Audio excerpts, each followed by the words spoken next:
Welcome back to our YouTube channel Acme E classes. जैसे कि हम लास्ट लेक्चर में बात कर चुके हैं कि सेंट्रल प्रॉब्लम होती क्या है, उसमें हमने क्या पढ़ा था कि सेंट्रल प्रॉब्लम हमारी 3 तरह की होती है। कौन कौन सी थी? What to produce, how to produce, for whom to produce. जो आज हम टॉपिक करेंगे वो क्या है हमारा प्रोडक्शन पॉसिबिलिटी कर्व या फिर पीपीसी कर्व। जैसे कि हमने पहले ही पढ़ा कि जो प्रोडक्ट, अब हम बताएंगे कि प्रोडक्शन पॉसिबिलिटी कर्व क्या है। कि प्रोडक्शन पॉसिबिलिटी कर्व जैसे नाम से पता लग रहा है कि एक कर्व है। किस तरह की कर्व है कि जो ये बताती है कि हमारे पास जो दो गुड्स दिए हुए हैं, हमारे पास जो 2 गुड्स दिए हुए हैं उनके अलग अलग कॉम्बिनेशन क्या ले कि जो हमारे रिसोर्सेज है उनका फुल यूटिलाइजेशन हो सके, उनका हम पूरी तरह से यूज कर सके। जब हमें क्या दिया हो, रिसोर्सेज और टेक्नोलॉजी गिवन हो। कि production possibility curve is a curve, कि यह एक कर्व होती है which shows the alternative combination of two goods। alternative combination of two goods मतलब अलग अलग कॉम्बिनेशन 2 गुड्स के दिखाती है with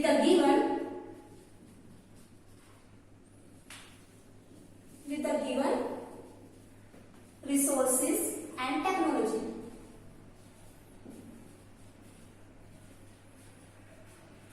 with the given resources and technology का मतलब क्या है कि जो हमारे रिसोर्सेज है वो हमें जितने दिए गए हैं उन्हीं को यूज करके हमें उन दोनों गुड्स को बनाना है। कि अगर हमारे पास कि हमें प्रोडक्शन के लिए हमें जैसे हम मान के चलते हैं कि हमारे पास 500 रुपए है, तो 500 रुपए में अगर हमें एप्पल और व्हीट दोनों खरीदने हैं तो हम उन 500 रुपए में कितनी क्वांटिटी एप्पल की खरीदे और कितनी क्वांटिटी हम व्हीट की खरीदे, ये हम इस गिवन रिसोर्सेज से हम पता लगाएंगे। तो प्रोडक्शन पॉसिबिलिटी कर्व क्या करता है? Production possibility curve is a curve which shows the alternative combination of 2 goods with the given resources and technology. इसके बाद बात आती है कि भी इसको क्या क्या नाम से बुलाते हैं। जो प्रोडक्शन पॉसिबिलिटी कर्व है इसको हम 2 नामों से और बुलाते हैं।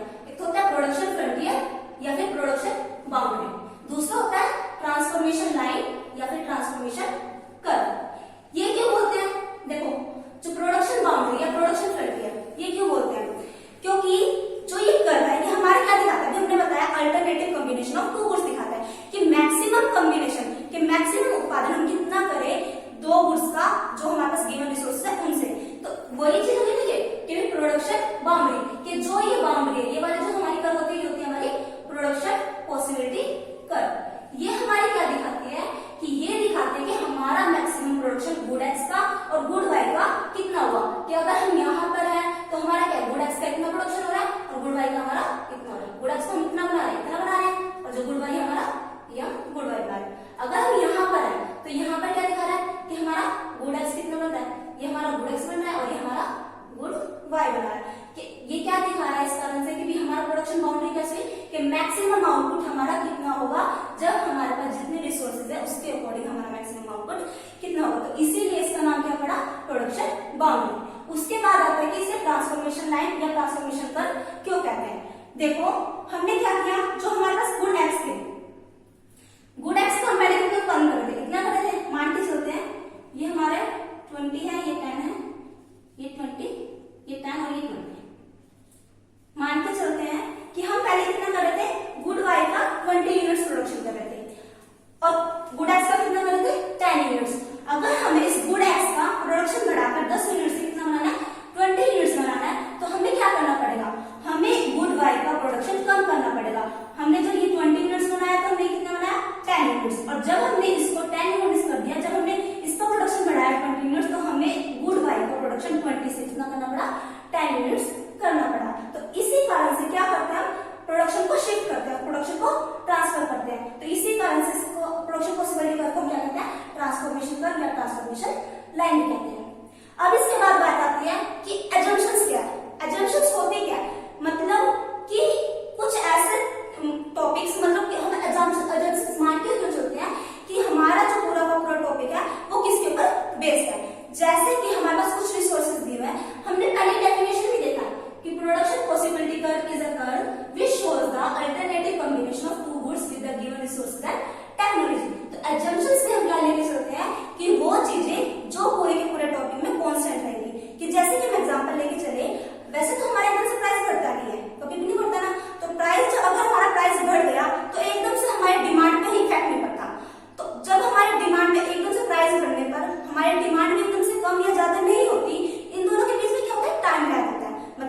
Utilisation of the resources and technology. तो थर्ड यहां से आई फुलर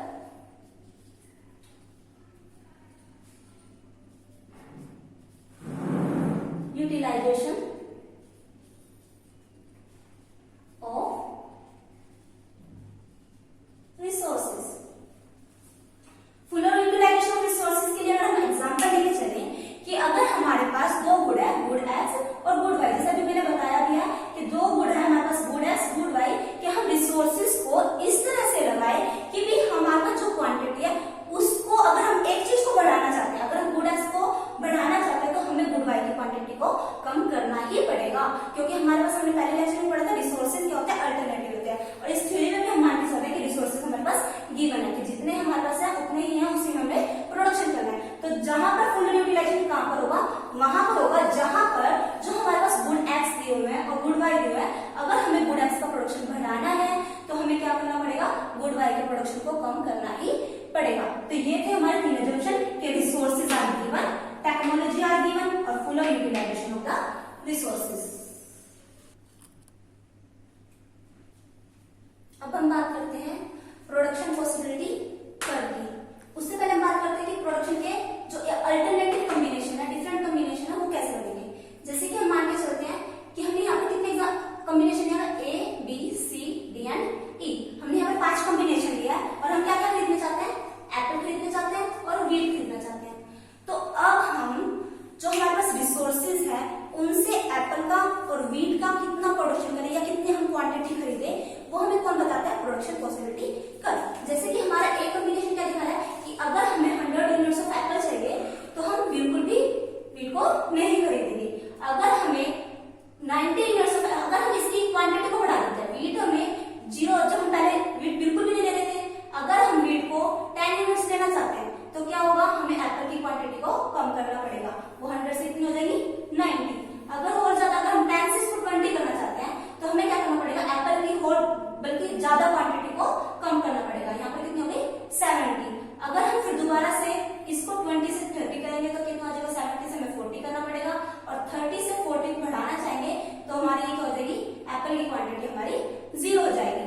तो यहाँ से हम क्या देखते हैं कि देखो हमने पहले क्या किया, जब हमारी एप्पल की क्वांटिटी 100 थी तो हमारा वेट कितना था, बिल्कुल 0, बिल्कुल भी वेट का प्रोडक्शन नहीं हो रहा था। लेकिन जब हमने इसका प्रोडक्शन बढ़ाया, इसकी 10 यूनिट्स हमने वेट्स की बना दी, तो इससे क्या हुआ, जो एप्पल की क्वांटिटी है हमने कितनी कम कर दी, 10 यूनिट्स कम कर दी। लेकिन अगर हमें वीट की आगे भी ज्यादा क्वांटिटी चाहिए, 10 से ज्यादा 20 क्वांटिटी चाहिए, तो हमने यहाँ पर सेक्रीफाइस, यहाँ पर हमारा सेक्रीफाइस कितना था, 10 यूनिट्स का, लेकिन यहाँ पर सेक्रीफाइस कितना हो गया, 20 यूनिट्स का। अगर फिर 20 से हम 30 का प्रोडक्शन करते हैं तो यहाँ पर सेक्रीफाइस कितना हो जाता है हमारा, 30 यूनिट्स का। ऐसे ही 30 से 40 हमने बढ़ाया तो यहाँ पर सेक्रीफाइस हमारा कितना हो गया, 40 यूनिट्स का। तो कहने का मतलब क्या है कि जैसे जैसे हम एक की क्वांटिटी बढ़ाते हैं तो जो दूसरा यूनिट है, दूसरा गुड है, उसकी क्वांटिटी हमें सेक्रीफाइस ज्यादा करनी पड़ती है।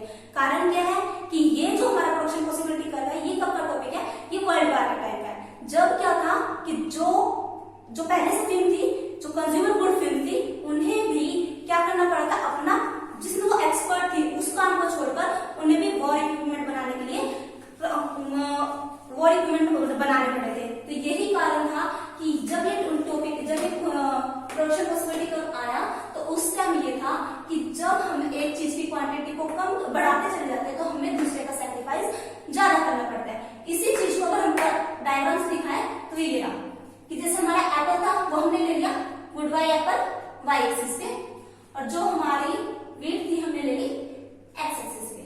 जब हम एप्पल की 100 यूनिट थी तो वीट की 0 थी, ये आ गया हमारा पॉइंट ए कि 100 यूनिट ऑफ एप्पल है और वीट की 0 यूनिट है। नेक्स्ट है हमारा 90 units of Apple and 10 units of wheat, तो ये आ गया हमारा 90 units of Apple and 10 units of wheat, ये आ गया हमारा बी पॉइंट। थर्ड हमारे पास है 70 units of Apple and 20 units of wheat, 70 units of Apple and 20 units of wheat. उसके बाद आता है हमारा 40 units of Apple and 30 units of wheat, वो हमारा पॉइंट आ गया यहाँ पर। अब हमारा 0 units of Apple and 40 units of wheat, ये आ गया हमारा ई पॉइंट। तो ये किस तरह से होगा, हम इनको ज्वाइन कर देते हैं तो ये हमारे किस तरह होंगे, ऊपर से लेके नीचे आते। ये क्या है हमारी प्रोडक्शन पॉसिबिलिटी कर्व, मतलब कि पीपीसी कर्व।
अगर हमें x की क्वांटिटी को बढ़ाना है तो हमें क्या करना पड़ेगा, y की क्वांटिटी को कम करना पड़ेगा। जो भी हम डायग्राम से देख के बनाया था ना डायग्राम, सेम उसी से हमें क्या लिखा था कि अगर हमारी y की क्वांटिटी इतनी है और x की इतनी है, अगर हम इसकी x की क्वांटिटी को बढ़ाना चाहते हैं तो हमें क्या करना पड़ेगा, y की क्वांटिटी को कम करना पड़ेगा, जिसके कारण क्या है, हमारा production possibility curve slopes downward होता है। और कितना सैक्रिफाइस करना पड़ता है, ज्यादा क्वांटिटी में सैक्रिफाइस करना पड़ता है। दूसरा आता है production possibility curve is concave to the point of origin।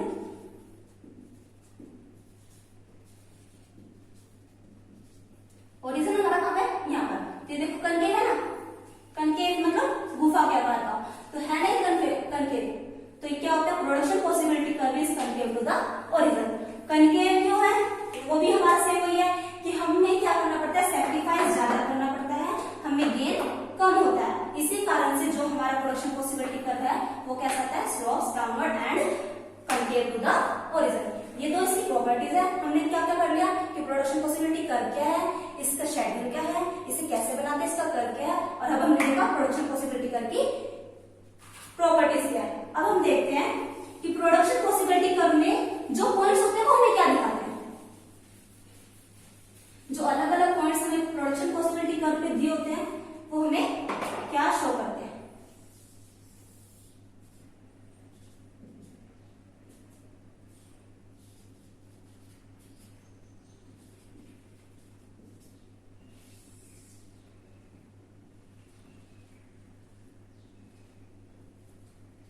हमने मान लिया तो A B C D and E, ये हमारे पॉइंट्स है किस पर, कर्व पर। एक मान लेते हैं हमारे यहाँ पर कुछ पॉइंट है एफ एंड जी, कुछ पॉइंट होंगे हमारे इसके बाहर एच आई। तो अब ये जो अलग अलग पॉइंट्स है ये हमें प्रोडक्शन पॉसिबिलिटी पर क्या शो करते हैं वो हम देखेंगे। Points on PPC curve. देखो जो ये पॉइंट्स है A B C D and E, ये मैंने पहले भी बताया था कि प्रोडक्शन पॉसिबिलिटी कर्व में क्या होता है, डिफरेंट कॉम्बिनेशन होता है, अल्टरनेटिव कॉम्बिनेशन होता है, लेकिन full utilization of the resources के साथ। मतलब जहां इस कर्व पर जो भी पॉइंट्स होंगे वो क्या दिखाएंगे, proper utilization of the resources, full utilization of the resources. मतलब ना तो हम किसी चीज को बढ़ा सकते हैं ना ही किसी को कम कर सकते हैं। अगर हम इसकी बढ़ानी है क्वांटिटी तो हमें इसकी क्वांटिटी को कम करना पड़ेगा। तो इस पर जो भी पॉइंट्स होंगे A B C D and E, जो ये तीन चारों पांचों पॉइंट है, ये हमें क्या शो करते हैं कि ये हमारे मैक्सिमम आउटपुट को शो करते हैं, मैक्सिमम आउटपुट, कि इससे ज्यादा हमारा प्रोडक्शन नहीं हो सकता। तो जो सारे के सारे पॉइंट है A B C D and E, ये हमारे हो गए,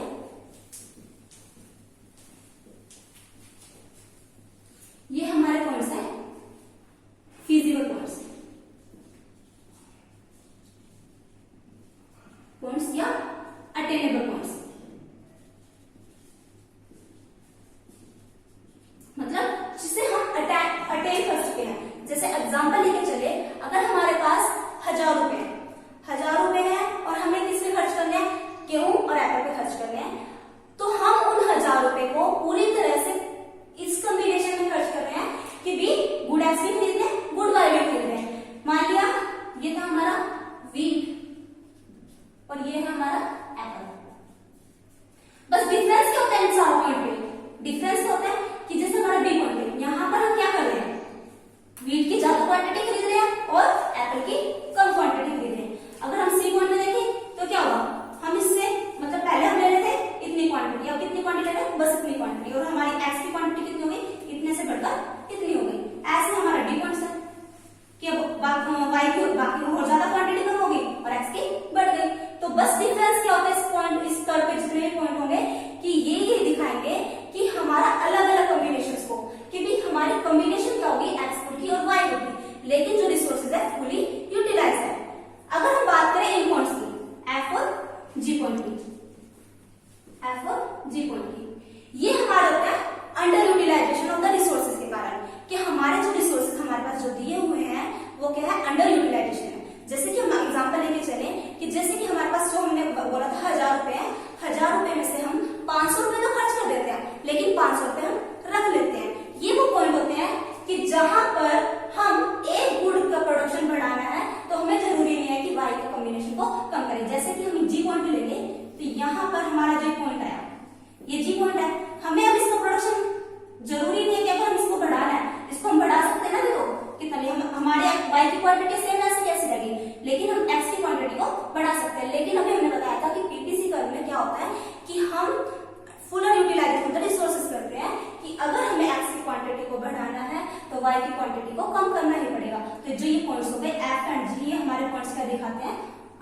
utilisation of resources, under utilization of resources. एक और एग्जांपल लेके चलते हैं।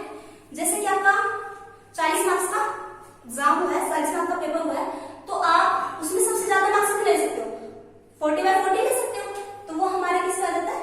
इसके ऊपर, कि हमारा पूरा का पूरा यूटिलाइज होगा, कि 40 से हमारे फुल मार्क्स आ गए, 40 के 40 वो आगे हमारे फुल यूटिलाइजेशन का रिसोर्सेज। लेकिन अगर आपके आते कितने हैं कि 13, 14, 15, 35, 20 इस टाइप से आ गए, तो वो कैसे होगा? हमारे अंडर यूटिलाइजेशन का रिसोर्सेज। अगर हम बात करें H और I पॉइंट की, ये H और I पॉइंट हमें क्या दिखाते हैं? ये हमारे होते हैं beyond the capacity point, beyond the capacity point. जैसे कि अभी हमने एग्जांपल लिया था कि हमारे पास 1000 रुपए है और लेकिन हम लगाना क्या चाहते हैं? एक फार्म लगाना चाहते हैं। क्या 1000 रुपए में फार्म लगाई जा सकती है? नहीं लगाई जा सकती ना। तो जब हमारे पास 1000 रुपए हैं, हम लगाना चाहते हैं फार्म, तो वो हमारी कैपेसिटी से बाहर हो गई। तो वैसे ही ये जो पॉइंट है H और I हमें क्या दिखाते हैं कि ये दिखाते हैं कि हमारी जो कैपेसिटी है वो बियॉन्ड द कैपेसिटी पॉइंट है। हमारे पास जो रिसोर्सेज है उन रिसोर्सेज से हम इन पॉइंट्स को अटेन नहीं कर सकते। तो हमारे जो ये पॉइंट्स होंगे A, B, C, D, E, ये हमारे फिजिकल पॉइंट्स और attainable points. H and I ये दोनों हमारे अनअटेनेबल पॉइंट्स होंगे, अनअटेनेबल पॉइंट्स, कि जिन्हें हम अटेन नहीं कर सकते। अब इसके बाद बात आती है पोटेंशियल और एक्चुअल आउटपुट की, पोटेंशियल और एक्चुअल पॉइंट्स की।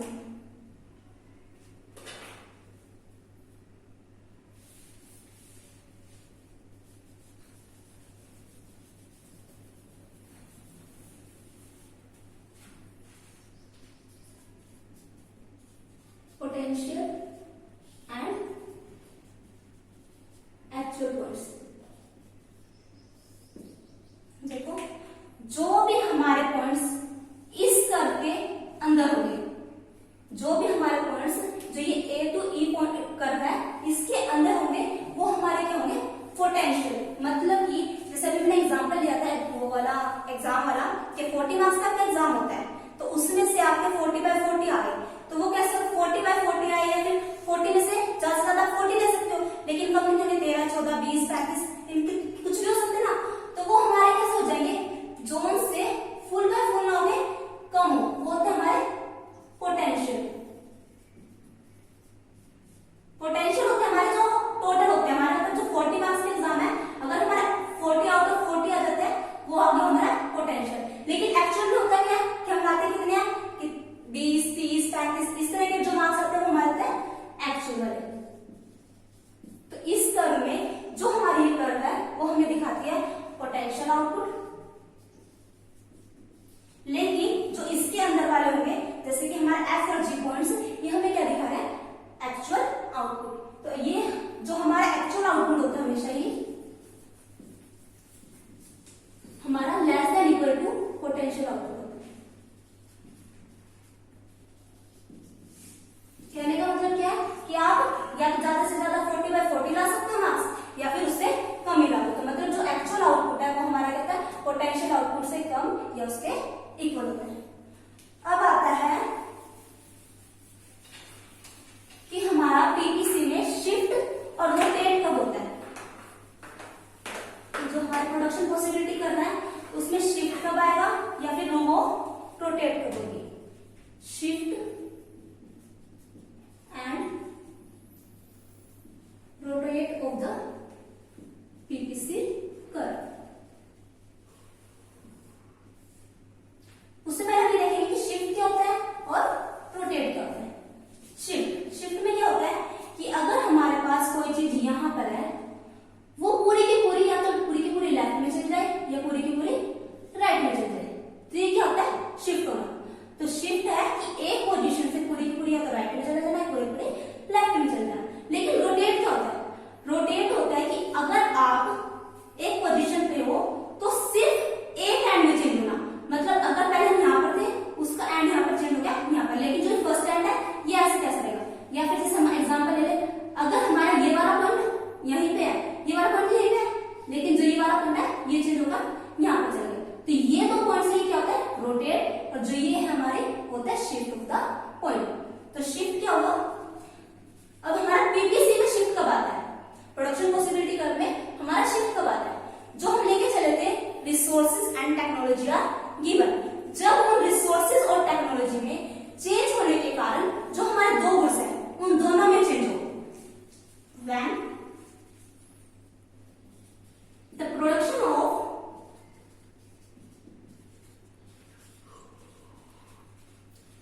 both goods will change, then it is the shift। कि शिफ्ट प्रोडक्शन पॉसिबिलिटी करने कब होगा, जब दोनों गुड एक्स गुड भी और वाई गुड भी दोनों इंक्रीज हो या डिक्रीज हो। और रोटेट कब होगा, when only one good will increase or decrease।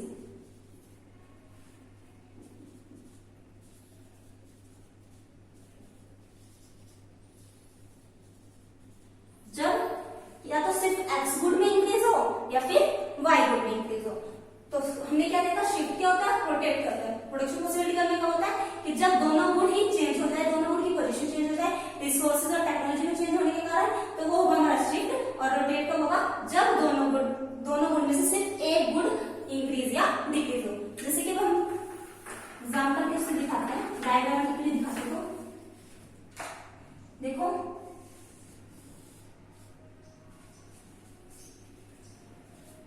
मैंने यहाँ पे गुड एक्स ले लिया, यहाँ पर गुड वाई लिया। ये हमारा इनिशियल प्रोडक्शन पॉसिबिलिटी का था A1 B1। जब हमारे टेक्नोलॉजी, हमारे रिसोर्सेज, जो हमारी टेक्नोलॉजी है वो चेंज होगी, हमारे रिसोर्सेज क्या हो गए, बढ़ गए। रिसोर्सेज कैसे हो गए, बढ़ गए। जब रिसोर्सेज बढ़ गए या फिर क्या होता है, टेक्नोलॉजी दोनों की इंप्रूव होगी, गुड एक्स की भी और गुड वाई की भी इंप्रूव होगी।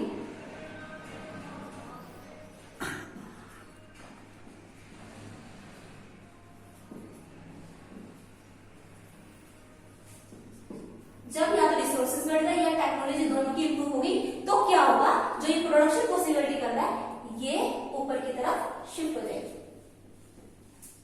अब क्या होगा, A2 B2। ये है कब होगा, ऊपर की तरफ, मतलब जब भी हमारी किसी भी चीज में राइटवर्ड शिफ्ट होगी तो उसका मतलब क्या होगा, उस चीज में इंक्रीज होना। तो जब भी हमारे रिसोर्सेज इंक्रीज हो या फिर टेक्नोलॉजी में इंप्रूवमेंट हो, टेक्नोलॉजी में इंप्रूवमेंट दोनों गुड्स की, तब हमारा क्या होगा, जो प्रोडक्शन पॉसिबिलिटी कर रहा है वो अपवर्ड शिफ्ट हो जाएगा। लेकिन अगर इसके अपोजिट लेकर हम कि हमारे जो रिसोर्सेज है वो भी कम हो जाए और जो टेक्नोलॉजी है दोनों की वो भी कम हो जाए, गुड वाई की भी और गुड एक्स की भी, तो क्या होगा, जो ये हमारा पहला प्रोडक्शन पॉसिबिलिटी कर रहा है A1 B1, ये कहां शिफ्ट हो जाएगा, लेफ्टवर्ड, नीचे की तरफ शिफ्ट हो जाएगा। किस कारण से, कि जब हमारा जो रिसोर्सेज थे जब वो ही कम हो गए तो उनसे हमारा प्रोडक्शन भी कम होगा। तो इसके कारण क्या हुआ कि जो हमारे प्रोडक्शन पॉसिबिलिटी कर रहा है A1 B1 वो शिफ्ट होकर कहां पर हो जाएगी, A2 B2 पर। ये था हमारे shift of the production possibility का, या तो वो राइटवर्ड शिफ्ट होगी या लेफ्टवर्ड शिफ्ट होगी। कब होगी, जब या तो रिसोर्सेज बढ़ जाए या दोनों टेक्नोलॉजी इंप्रूव हो जाए तो वो राइटवर्ड शिफ्ट हो जाएगी। जब रिसोर्सेज कम हो जाए या टेक्नोलॉजी भी कम हो जाए, टेक्नोलॉजी जो हमें दोनों की दी हुई एक्स और वाई की वो भी डाउनवर्ड हो जाए, तो हमारे रिसोर्स जो हमारा प्रोडक्शन होगा वो कैसे हो जाएगा, डाउनवर्ड शिफ्ट हो जाएगा। अब हम बात करते हैं rotate of the PPC curve की।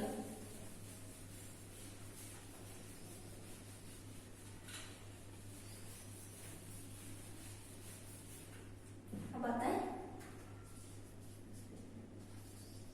Rotate of the PPC curve, कि हमारे पीपीसी कर्व में रोटेट कब होता है। अभी मैंने बताया कि जब सिर्फ एक चीज में चेंज हो तो हमारा क्या होगा, जब हमारी सिर्फ एक ही प्रोडक्ट की टेक्नोलॉजी में चेंज हो तो हमारा क्या होगा, प्रोडक्शन जो प्रोडक्शन पॉसिबिलिटी कर रहा है वो रोटेट करेगी। जैसे कि अगर हमारा एक्स गुड्स की टेक्नोलॉजी में इंप्रूवमेंट हो जाती है, इंप्रूवमेंट इन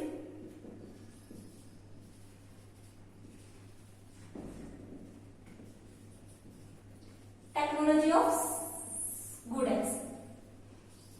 अगर सिर्फ एक्स गुड की टेक्नोलॉजी में हमारा इंप्रूवमेंट होती है तो क्या होगा, यहाँ गुड एक्स, यहाँ good Y,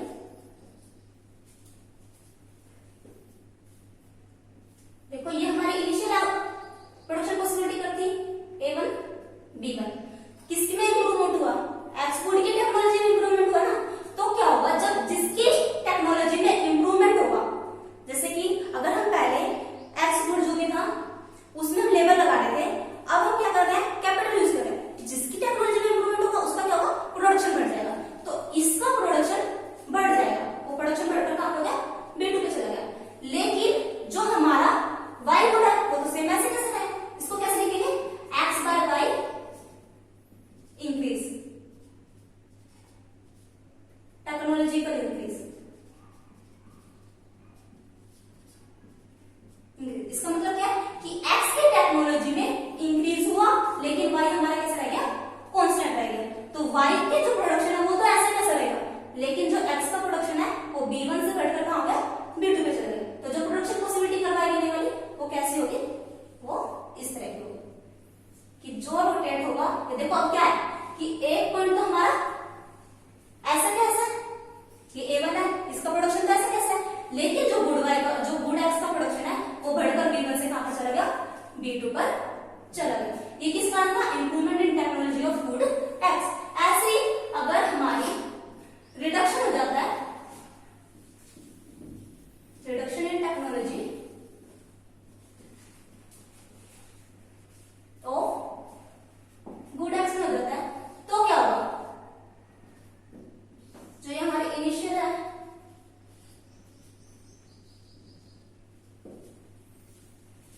initial production possibility करती A1 B1, तो जब हमारा क्या हुआ, X by Y technology decrease, technology में डिक्रीज आ गया, तो क्या मतलब हुआ, एक्स की टेक्नोलॉजी में डिक्रीज हो गया लेकिन वाई कांस्टेंट है। तो जब एक्स की टेक्नोलॉजी में डिक्रीज हुआ तो इसका प्रोडक्शन भी डिक्रीज होकर कहां पर चला जाएगा, B1 से B0 पर चला जाएगा, और जो प्रोडक्शन पॉसिबिलिटी का कैसा होगा हमारा, वो राइट पर शिफ्ट हो जाएगा लेकिन एक तरफ से। तो ये था हमारा जब हमारी एक्स की टेक्नोलॉजी में इंप्रूवमेंट हो या एक्स की टेक्नोलॉजी में कमी आए। ऐसे हम इसका अपोजिट ले सकते हैं कि जब हमारा वाई की टेक्नोलॉजी में इंप्रूवमेंट हो या वाई की टेक्नोलॉजी में गिरावट हो। वो देखो कैसे करेंगे,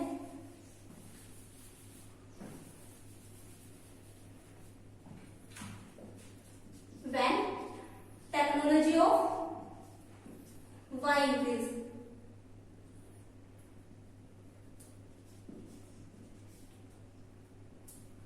टेक्नोलॉजी ऑफ वाई इनपुट, जब वाई की टेक्नोलॉजी में इंक्रीज हो गया तो जो ये हमारा इनिशियल प्रोडक्शन पॉसिबिलिटी कर्व था A1 B1, तो इसको हम कैसे दिखाएंगे, y by X, technology improve. तो मतलब क्या हुआ, y की तो टेक्नोलॉजी इंप्रूव हो गई लेकिन x क्या हमारा, वो कांस्टेंट है। तो जब x कांस्टेंट है तो उसका प्रोडक्शन तो ऐसे कैसे रहेगा, लेकिन y की क्वांटिटी में इंप्रूवमेंट है तो वो क्या होगा, A1 से बढ़कर A2 चला जाएगा। तो ये कर्व वहां पे शिफ्ट हो जाएगी, ये कर्व ऐसे होगी।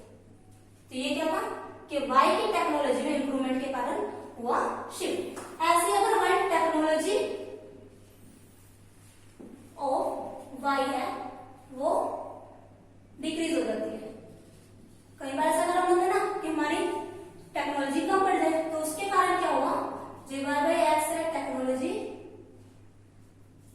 डिक्रीज, तो इससे क्या होगा, y की क्वांटिटी में कमी आएगी लेकिन x कांस्टेंट रहेगा। जैसे कि हमारा A1 B1 जो हमारी इनिशियल लाइन है, तो इसमें y की क्वांटिटी में डिक्रीज हुआ तो y का प्रोडक्शन A1 से डिक्रीज होगा A0 हो जाएगा, लेकिन x कांस्टेंट है तो उसका प्रोडक्शन सेम ऐसा कैसे रहेगा, प्रोडक्शन पॉसिबिलिटी करो हमारा कैसा बन जाएगा, इस तरह से बन जाएगा, ये इस तरह शिफ्ट हो जाएगा। तो हमने देखा कि रोटेट किस तरीके तो किसको कब होगा, जब यहाँ पर टेक्नोलॉजी ऑफ एक्स में इंक्रीज हो तो क्या होगा, राइट पर शिफ्ट हो जाएगा एक्स का प्रोडक्शन। अगर टेक्नोलॉजी ऑफ वाई इंप्रूव हो गया तो वाई का प्रोडक्शन जो कर रहा है वो राइट पर शिफ्ट हो जाएगा। अगर इसके opposite technology of x decrease होती है तो एक्स की जो पॉइंट होगा वो डिक्रीज कर जाएगा, अगर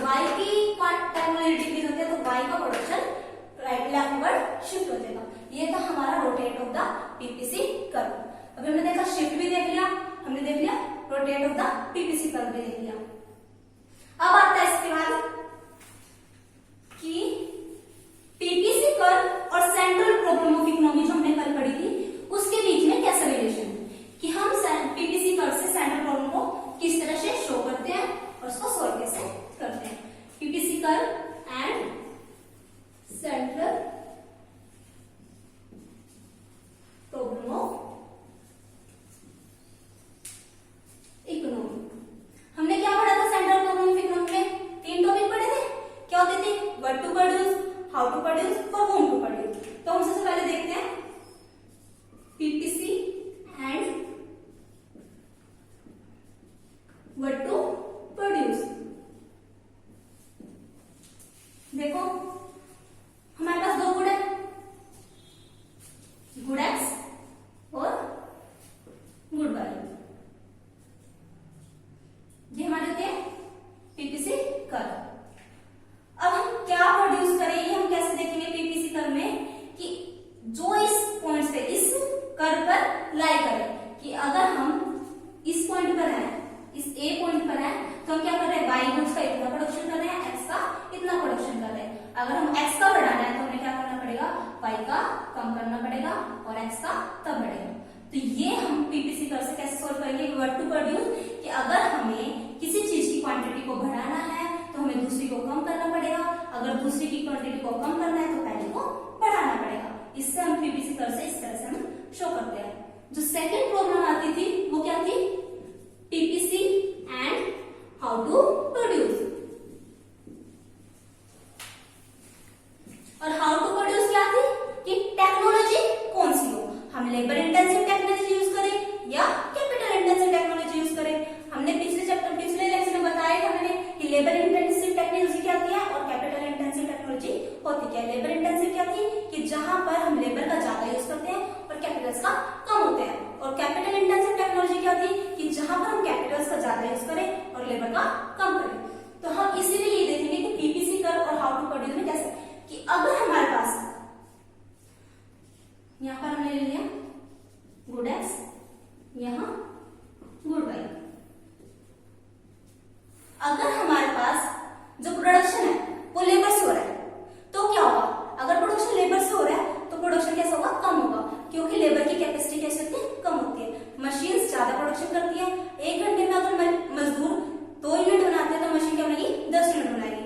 तो वही है, तो अगर हम लेबर इंटेंसिव टेक्नोलॉजी यूज करते हैं तो हमारा प्रोडक्शन कैसा होगा, कम होगा। लेकिन अगर हम कैपिटल इंटेंसिव टेक्नोलॉजी यूज करते हैं तो हमारा प्रोडक्शन कैसा होगा, ज्यादा होगा। जैसे कि हमारा जो ये है, ये हमें हमारे पास ऐसे 2 कर्व है, तो ये जो हमारा नीचे वाला है ये किसको दिखाएगा, लेबर इंटेंसिव टेक्नोलॉजी को। लेकिन जो ये पूरा का पूरा ऊपर वाला कर्व है, कि यहाँ पर कितना हो रहा है लेबर इंटेंसिव में, हमारा प्रोडक्शन बस कितना हो रहा है, इतना हो रहा है। लेकिन अगर हम कैपिटल इंटेंसिव टेक्नोलॉजी यूज करते हैं तो हमारा प्रोडक्शन कितना होगा, इतना होगा। ये है हमारी कैपिटल इंटेंसिव टेक्नोलॉजी के कारण हुआ प्रोडक्शन। तो हमारा पीपीसी कर्व कैसे शो कर रहा है, कि अगर स्मॉल है पीपीसी कर्व तो ये दिखा रहा है कि लेबर इंटेंसिव टेक्नोलॉजी है, प्रोडक्शन कम है। अगर हमारा ये ऊपर की तरफ है, राइट की तरफ है, तो क्या होगा, कैपिटल इंटेंसिव टेक्नोलॉजी यूज हो रही है और ज्यादा ही हमारा प्रोडक्शन हो रहा है। और जो थर्ड थी हमारी क्या थी, वो PPC curve and for whom to produce.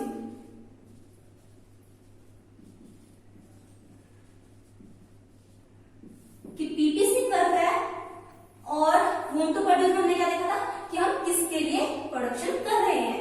कि हमने देखा था किसके लिए, क्या देखा था, कि हम रिच क्लास के लिए कर रहे हैं प्रोडक्शन, या फिर हम पुअर क्लास के लिए पढ़ रहे हैं। देखो पुअर क्लास के जो सेविंग और इन्वेस्टमेंट होती है वो कम होती है। जब उनकी सेविंग और इन्वेस्टमेंट ही कम होगी तो उनका प्रोडक्शन कैसा होता है, कम होता है। कि वो कम, जैसे उनकी सेविंग भी नहीं है, इन्वेस्टमेंट भी नहीं है, तो प्रोडक्शन नॉर्मली है कि कम होगा। लेकिन रिच क्लास की क्या होती है, सेविंग और इन्वेस्टमेंट की स्थिति ज्यादा होती है, जिस कारण से क्या होता है कि उनका प्रोडक्शन भी ज्यादा होता है। तो सेम ऐसे ही अगर हम डायग्राम से दिखाएं तो वो क्या होगा, यहाँ गुड एक्स, यहाँ गुड वाई, ये कर्व है, एक ये कर्व है। जो ये वाला कर्व है, जो छोटे वाला कर्व है, ये किसको दिखा रहा है, resources production of poor class.